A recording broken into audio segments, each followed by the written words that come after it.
This is the only video you need to watch to learn technical analysis. I've simplified it into a step-by-step process that anyone can learn. I've been trading for 6 years now, and technical analysis was a big part of why I've been able to reach financial freedom in my 20s. And I'm going to teach you everything I've learned in under 10 minutes. Close all other tabs, put away distractions, and focus for the next few minutes. Go to 1.5x speed if you have to. Whether you're trading, investing, or just the average person trying to get a better understanding of the markets, technical analysis will help you make better decisions. Now, when it comes to trading, there are 3 pillars: technical analysis, psychology, risk management, and a bonus one that I like to call luck. Today, you're going to master the technical analysis pillar. Like I said, as well as trading, this is going to help you make better decisions investing and just get an understanding of the global markets and what's going on via the price data. Essential disclaimer, I am heavily simplifying concepts and teaching you only the essentials. There's a whole lot more you can learn about technical analysis and go a lot more in depth, which I've done in my other tutorials. Okay, first, the platform we're going to use is TradingView. This is a candlestick chart. You've got green and red candles. Green means the price closes at the top, red means the price closes at the bottom. So it opens here, goes up to the top, opens here, goes up to the top. These little candles are price movements outside of the close. Each candle has a time period. For example, each of these represent 1 day. So at the start of the day, the price is here. End of the day, the price is here. At some point during the day, the price went above this level, and that's why you've got that wick. The red, exactly the opposite. The price started at the top, closed at the bottom, and at some point it went below but came back up before the end of the day.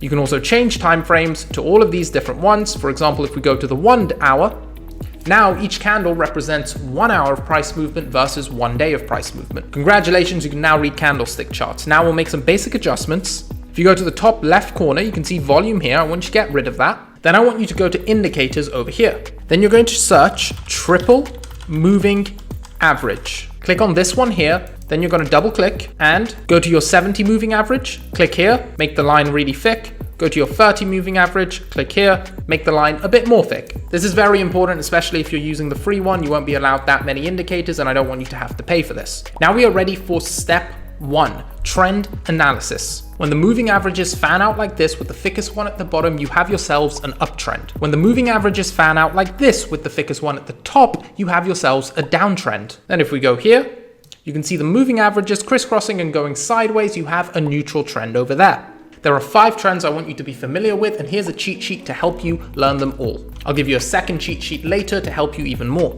And that's all you need to understand trends. Yes, there are a lot more tools you can use, but I'm giving you only the essentials. Step 2, the next thing you need to do is identify key demand and supply levels. Demand or support is just where people like to buy. Resistance or supply is just where people like to sell.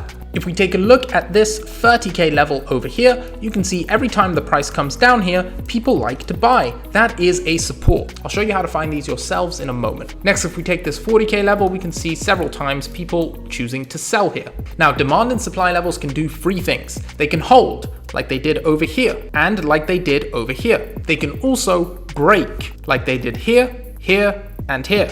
Finally, there's one more thing they can do, and if we take a look at the 60K level, we can see they can trap. They can look like they're about to break and then come straight back down and hold. So here's your cheat sheet for what support and resistance can do.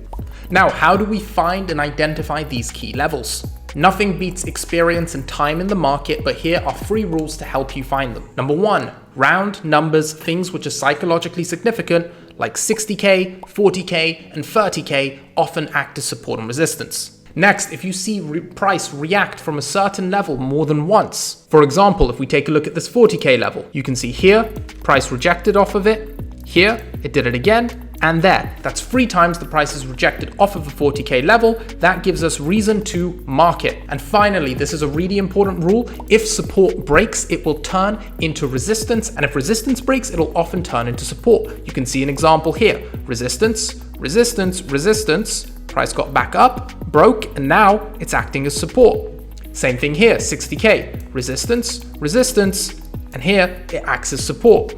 Notice just by using big round numbers like 30K, 40K, and 60K, we've managed to set ourselves really important levels. Now, if you were to set one more level using what you've just learned, where would you put it? If you guessed 50K, you guessed correctly. While not perfect, this round level acts as support here, a support here with a bit of a trap, breaks here, but if you zoom in, you can see it acted as a resistance afterwards. Then again here, resistance, trap, break.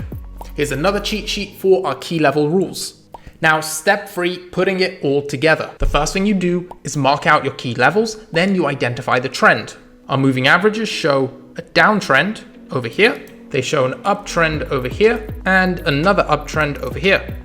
And your final cheat sheet is that depending on the trend, support and resistance becomes weaker or stronger. During an uptrend, you expect support to hold and resistance to break. During a downtrend, you expect the opposite. And during a neutral trend, you give them equal weighting. Here's another cheat sheet to help you with that. And that is pure minimalist technical analysis taught to you as quickly as possible. I hope this helped.